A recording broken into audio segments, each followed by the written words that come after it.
अस्सलाम वालेकुम। की हो रहा है? पेंटिंग स्टार्ट ਕਰਨ ਲੱਗੇ ਆਪਣਾ ਦਿਨ ਸ਼ੁਰੂ ਕਰਨ ਲੱਗੇ ਹਾਂ हम्म। ਤੇ ਆਓ ਦੇਖੋ ਪੇਂਟਿੰਗਾਂ ਤੁਹਾਨੂੰ ਦਿਖਾਉਂਦੇ ਆ ਆਪਣੀਆਂ। ज़रूर। एक ਹਾਂਜੀ मैं उधरों दी आनी। नाज़रीन, यहाँ से गुज़रते वक्त अक्सर देखती हूँ कि हस्बैंड वाइफ पोर्च में बैठे कुछ काम कर रहे होते हैं, तो सोचा आज खुद भी जाकर देखूं और आपको भी दिखाऊं कि क्या कर रहे होते हैं। ये हमने कल स्टार्ट की थी नहीं, समथिंग डिफरेंट। तुसी बेशक दी पंजाबी बोलते रहो। ਕੱਲ ਸ਼ੁਰੂ ਕੀਤੀ ਸੀ ਅਸੀਂ ਇਹ ਲਈ अल्लाह ਬੈਕਗ੍ਰਾਉਂਡ ਤੇ ਅੱਲਾਹ ਇਹਦੇ ਤੋਂ ਇਨਸ਼ਾਅੱਲਾ ਉਹਨੇ ਦਿਨ ਅੱਲਾਹ ਸੱਲਾ ਵੀ ਕਾਫਨ ਅਬਦੁ ਲਿਖਿਆ ਜਾਏਗਾ। अच्छा, ਇਹਦੇ ਉੱਤੇ ਨਹੀਂ अल्लाह नहीं लिखा है। ਅੱਲਾਹ ਲਿਖਿਆ ਹੁਣ ਇਹਦੇ ਉੱਤੇ ਐਫ ਇੱਕ ਉੱਤੇ ਇਹਦੇ ਲੈਸਲਾ ਲਿਖਾਂਗੇ, अच्छा ਉਹ 골ਡ ਕਲਰ 'ਚ ਲਿਖਾਂਗੇ ਤਾਂ ਕਿ ਫਿਰ ਅੱਲਾਹ ਪਿੱਛੇ ਤੇ 골ਡ ਕਲਰ 'ਚ ਲੈਸਲਾ ਲਿਖਿਆ ਨਜ਼ਰ ਆਏਗਾ। ਇੱਕ ਬੜਾ ਡਿਫਰੈਂਟ ਸਟਾਈਲ ਦੇ ਰਹੇ ਆ, ਡਿਫਰੈਂਟ ਚੀਜ਼ਾਂ ਕਰਦੇ ਰਹੀਦਾ। ਇਹ ਥੋੜੀ ਇਹਨਾਂ ਡਿਫਰੈਂਟ ਬਣਾ ਰਹੇ ਆ, ਬੜੇ ਚੰਗੇ ਕਲਰ ਵੀ ਕਾਫੀ ਮਿਕਸ ਹੋਏ ਚੰਗੇ ਲੱਗਦੇ। हाँ जी, ਇਹ ਕਲਰ ਅੱਛੇ ਨੇ। ਹਾਂਜੀ ਇਧਰ ਅਸੀਂ ਆਇਤਲ ਕੁਰਸੀ ਲਿਖੀ ਹੈ।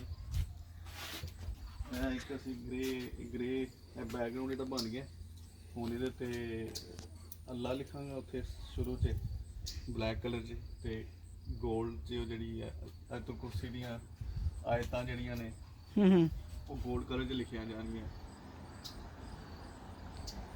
सही है। ਤੇ ਹੁਣ ਸ਼ੁਰੂ ਕਰਨ ਲੱਗੇ ਇਨਸ਼ਾਅੱਲਾ, ਅੱਜ 2-3 ਪੇਂਟਿੰਗਾਂ ਬਣਾ ਦਾਂਗੇ। ठीक, चलो जो कर रहे होगे फिर मैं देखांगी। ਹਾਂਜੀ ਹਾਂਜੀ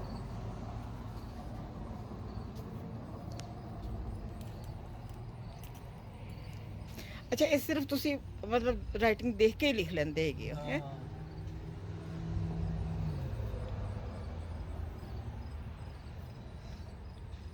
हालांकि वो मिलते हैगे ने वो। ਪੈਨਸਲ ਵਗੈਰਾ हाँ, स्टेंसिल वगैरह।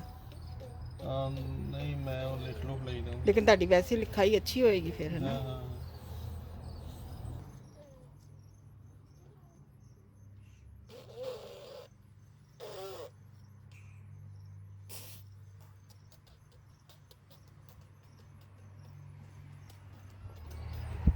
ये बेटी ਤੁਹਾਡੀ ਇੰਜੋਏ ਕਰਦੀ ਵੀ ਨਾਲ।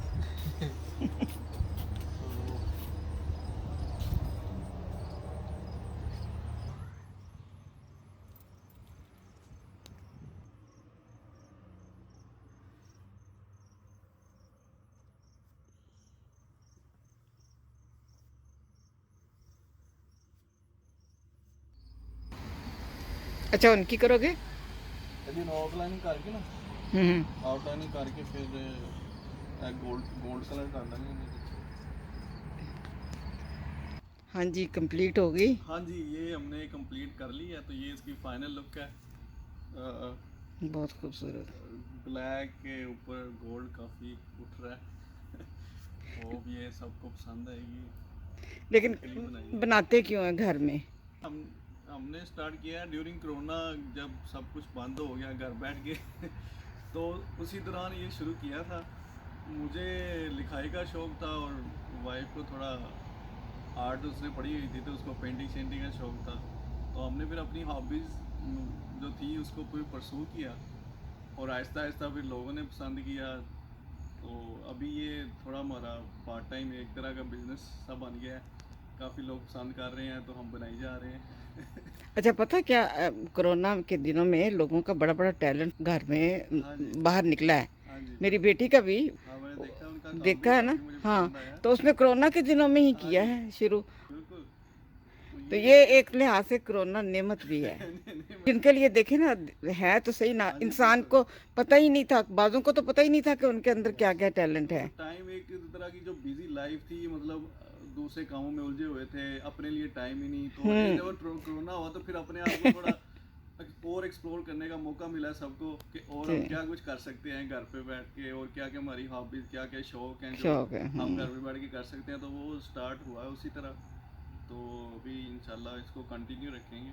शुक्रिया, बहुत बहुत मज़ा आया देख के सब चीज़ें आपकी। अल्लाह ताला बरकत डाले आपके काम पे। हाँ जी, अस्सलाम वालेकुम।